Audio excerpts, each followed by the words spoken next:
आप सब खरीद होंगे। Welcome to the post market session with Chase Securities. आज के सेशन में हमारे साथ चेस सिक्योरिटीज के सीईओ मिस्टर अली नवाज साहब मौजूद हैं। अस्सलाम वालेकुम अली वालेकुम। भाई।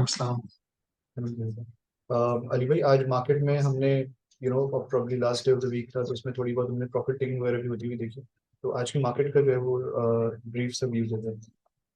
देखिए, फर्स्ट हाफ में तो आई थिंक मार्केट की परफॉर्मेंस अच्छी थी। सेक्टर्स मार्केट भी पॉजिटिव थी। सुबह को थोड़ा सा प्रॉफिटिंग दिखी गई, बट मार्केट रिकवर कर गई थी। हाउएवर मार्केट ने जिस तरीके से रैलीज पूरे वीक में दी है, एक कंसोलिडेशन फेस या एक स्मॉल करेक्शन का फेस एक्सपेक्टेड था मार्केट में। यही हमने आज सुबह को अपने मॉर्निंग नोट में भी ब्रीफ मेंशन किया था कि एक अगर करेक्शन आ जाए, थोड़ी कंसोलिडेशन आ जाए, तो ये मार्केट के लिए एक हेल्दी साइन होगा।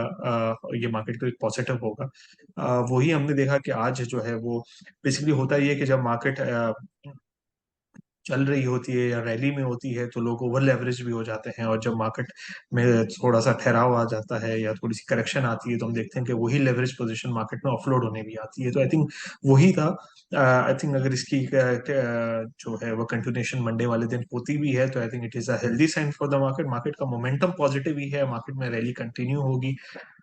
स्टॉक्स अभी भी अब बहुत चीप वैल्यूएशंस पर हैं, बट अगर ये करेक्शन एक दो दिन आ जाती है और मार्केट सेटल हो जाती है तो it is a healthy sign for market. Okay Ali भाई, कल रात में हमने इंटरनेशनल मार्केट्स में देखा कि ऑयल प्राइसेस जो है वो सिग्निफिकेंटली डाउन थी। तो वी वर एंटिसिपेटिंग कि मार्केट आज जो है वो थोड़ा पॉजिटिवली रिएक्ट करेगी।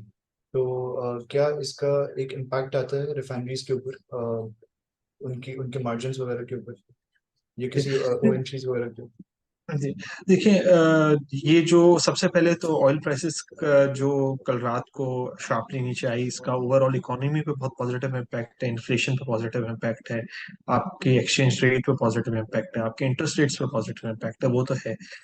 बट आपने जिस तरह से बात की कि ये क्या रिफाइनरीज के लिए पॉजिटिव है, देखिए रिफाइनरीज के जो मार्जिन होते हैं, जिसको हम जीआरएम्स कहते हैं, वो डिफरेंट चीज़ों पर जो है वो डिपेंड करते हैं। और ये सिर्फ उसमें ऑयल प्राइसेस का फैक्टर नहीं होता।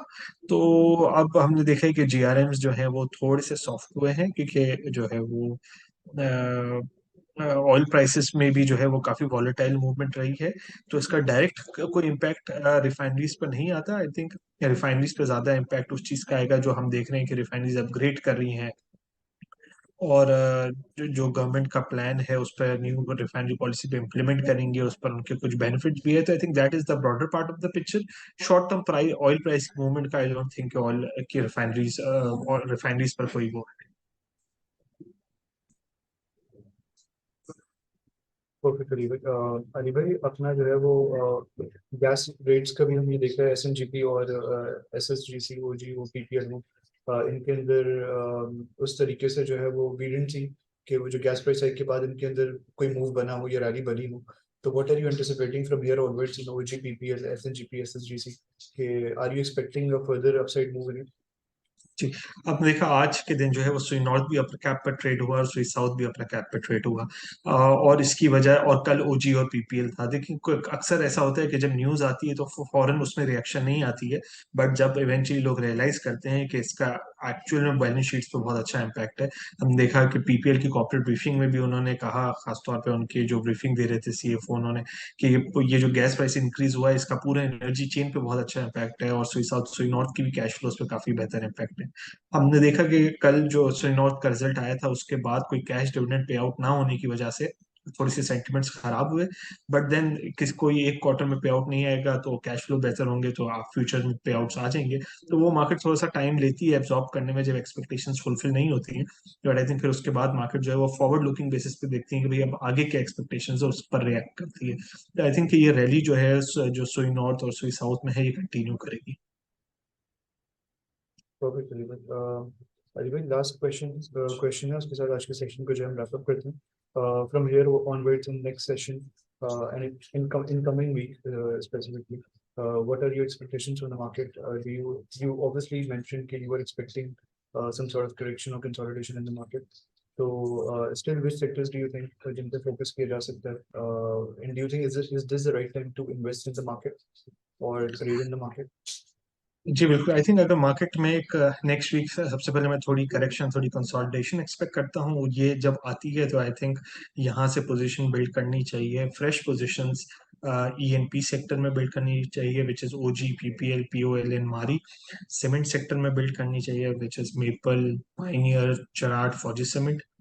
आई थिंक यहाँ पर बैंक्स ने भी जो 40% विंडफॉल टैक्स की जो न्यूज आई थी एफएक्स गेन्स पर, वो उसको भी एब्जॉर्ब कर लिया है। आई थिंक उसमें थोड़ी करेक्शन आती है तो picks like Meezan, UBL bank, MCB bank, जिनकी ग्रोथ और डिविडेंड यील्ड दोनों बहुत अच्छी हैं, तो आई थिंक उनमें बट आई स्टिल रिकमेंड के अच्छे क्वालिटी नेम्स में करें काम। अभी भी मार्केट में यही quality names, price to earnings इनकी अभी भी 4 टाइम्स और 5 टाइम्स के दरमियान है, डिविडेंड यील्ड्स अब भी 20% है।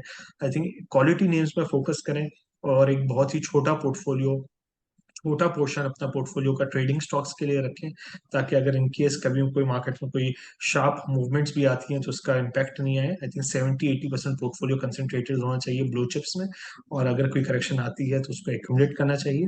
और आई एक्सपेक्ट के जो है वो मार्केट अगले हफ्ते करेक्शन लेने के बाद अपनी बुल रैली रिज्यूम कर लेगी। Perfect, Haribai.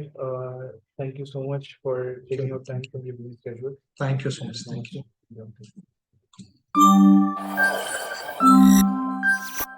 Yeah.